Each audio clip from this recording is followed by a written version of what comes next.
dahil sa napakabilis na pagdami ng mga kaanib sa loob ng Iglesia ni Cristo, ang Panginoong Diyos sa pamagitan ng pamamahalang inilagay niya sa loob ng Iglesia ni Cristo ay patuloy at patuloy pang nagdaragdag ng maraming mga may tungkulin. Isa na rito ang mga may tungkuling tagapag-alaga, mga may tungkuling katuwang ng pamamahala upang masinog ang kabuuan ng Iglesia. Ang mga may tungkuling ito halos sa araw-araw ay dinadalaw ang mga kapatid na kanilang nasasakupan.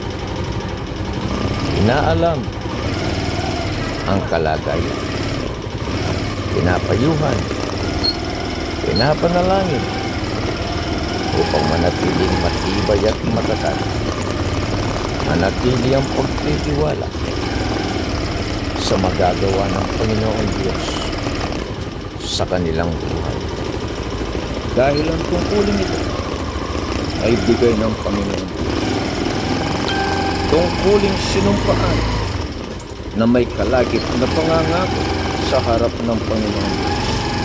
Kaya anuman ang mangyari, anuman ang sitwasyon ng buhay, patuloy at patuloy na tutupad ng banal na tungkulin. Kahit may taglay na karamdaman, nagpipilit na itayo ang sarili para makatupad ng banal na pananalangin. Kahit mahirap ang buhay, kahit maraming tiisin, kahit dumaraan sa napakaraming mga pagsubok, kaligayahan na ng isang may tungkulin na makatupad ng kanyang banal na sagutin sa harap ng Panginoong Diyos.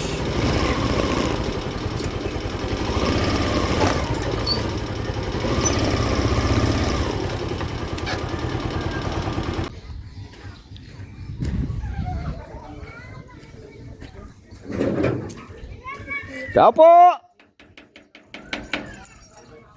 Kadesi!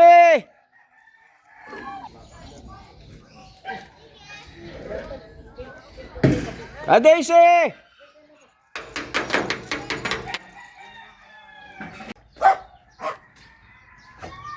Kajina!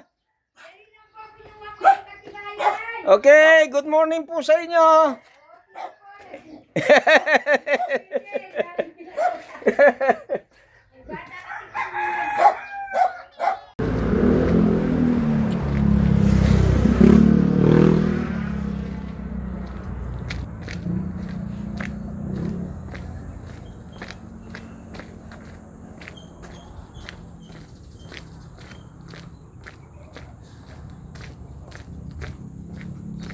Kadante!